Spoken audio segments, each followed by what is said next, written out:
Supreme Jeans Radio. Supreme Jeans Radio. Supreme Jeans Radio. Representing that real hip hop shit. Rock on my girl Steph on Supreme Jeans Radio, baby.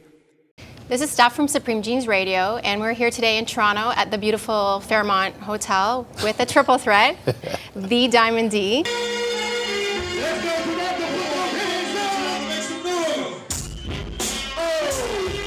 Welcome to Toronto again, and thank you for taking the time to sit with us. Okay, Steph. I'm just going to ask you a few little questions. Sure, let's do it. I believe that you're the perfect definition of a triple threat because of your DJ experience, your production experience, and of course your MC experience. Would you say that having that experience makes for a solid MC, and why? I don't know. For some reason, it just was just natural for me, just from the MCs that I was around, that I came up around. It was just a natural progression. But I wouldn't say specifically that being a DJ or a producer enhances the MC.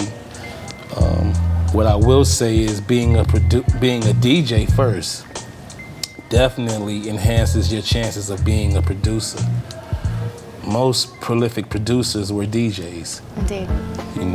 Dr. Dre, Timbaland, Just Blaze, High Tech, just a few examples. But most DJs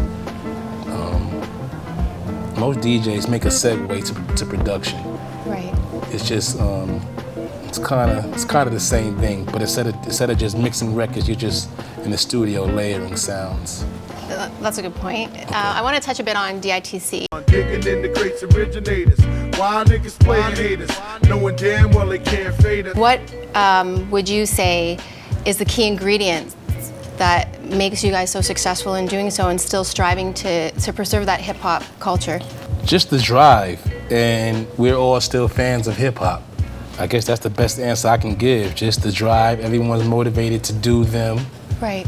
When it's time to come together as a collective, we do that. But each of us are fans also. You know what I mean? And I know, speaking for myself, that's what drives me. I'm still a fan of the music. I've been a fan all my life, and that's my main motivational factor. You know what I mean? It just seems like you all seem, to have that same drive, and yet you work so well together. So I was just curious as the ingredients that you just so effortlessly work so well together. I agree. You agree? Yeah. Yeah, I want to touch a bit on remixes.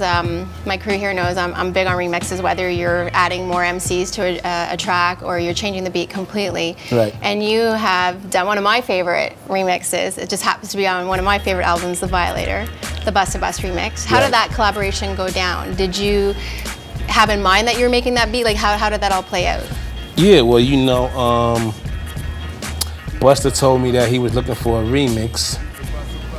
And I think I submitted like 3 tracks, but that was the one that he was like, as soon as he heard it, he said, "Diamond, this is the one right here." And Steph, I'll be damned if like a day or 2 later, he went in the studio and just knocked it out. I didn't even know it was done that quick. And did you feel the same way he did if he told you, like, Diamond, well, this is the joint? I definitely, the tracks that I crafted for Busta, they had that quote unquote Busta sound. Okay. You know what I mean? And, like I said, as soon as he heard it, maybe like, 6 or 7 bars into the track, he said, yo, that's the one right there. That's the one, D. And, like a day or 2 later, the song was done.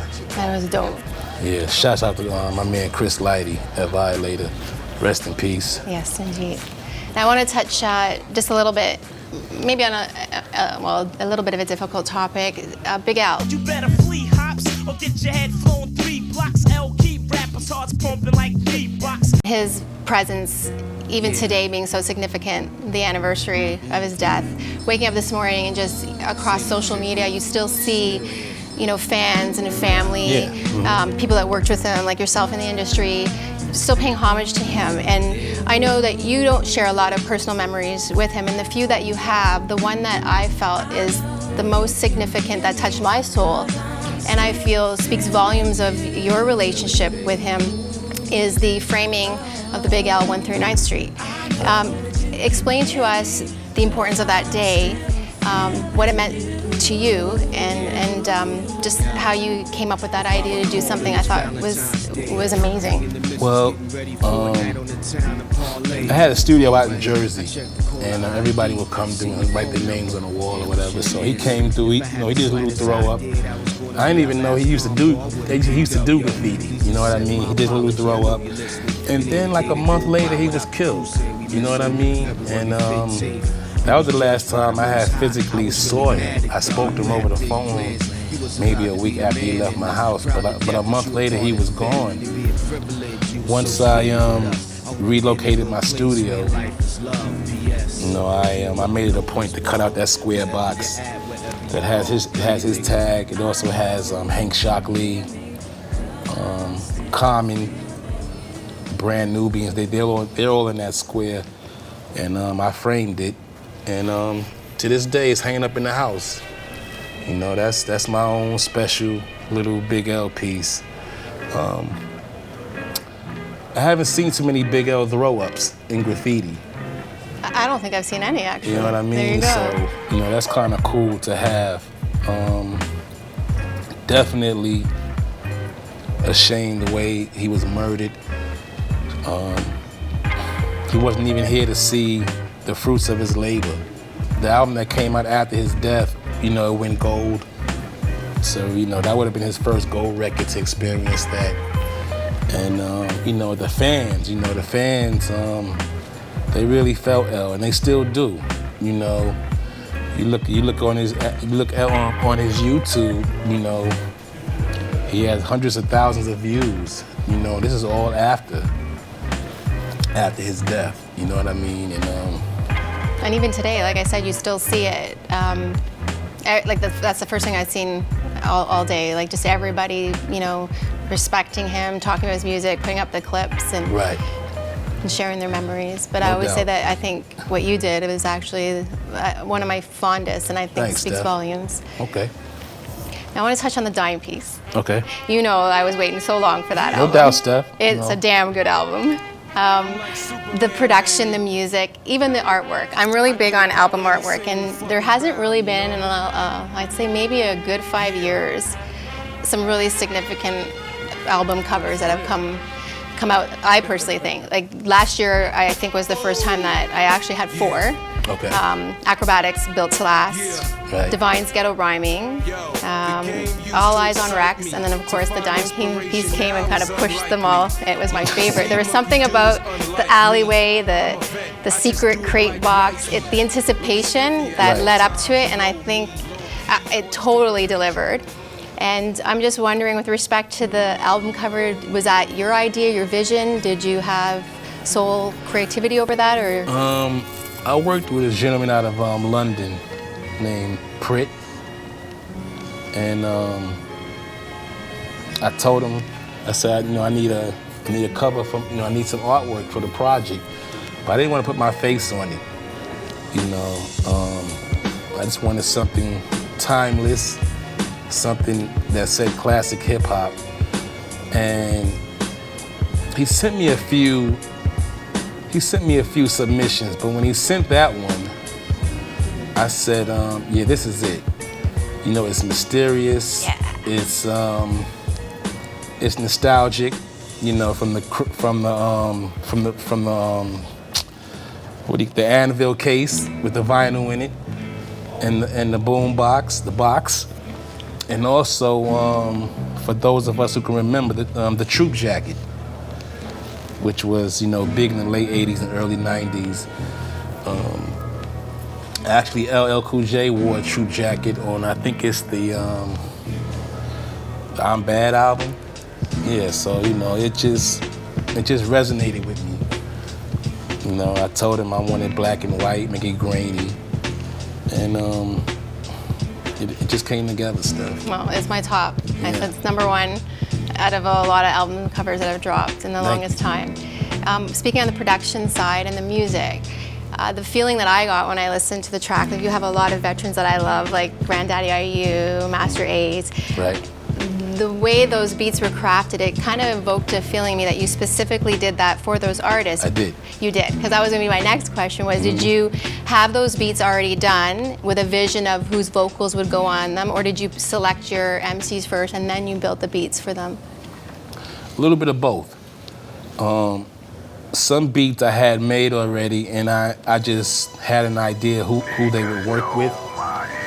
And other MCs who were on the album, once they came aboard, I crafted something specifically for them.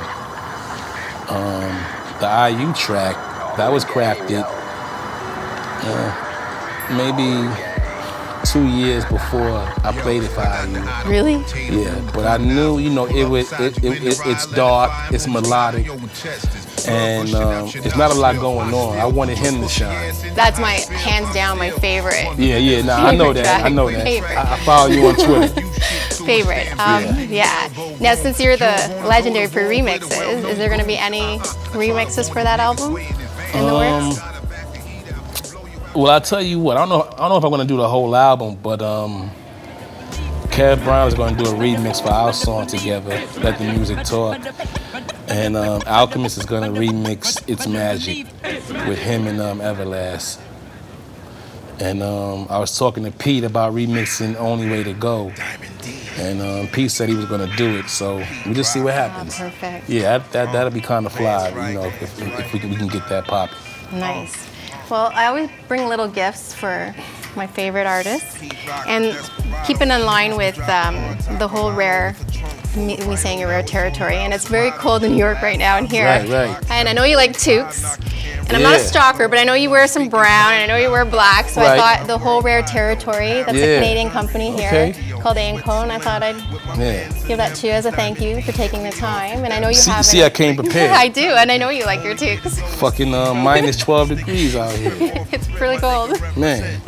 So there you have Steph. some. You're welcome. And I know you have an event to get to tonight for Manifesto, and you're going to be performing Sunsplits and Hip Hop. Right. Not going to get you to do it just yet, but I have my trusted Sharpie and, of course, my cassette. Right. And I'll get you to sign that. Okay. But again, I want to thank you for the time. All right, thanks for with having me, us. Steph. No problem. Great.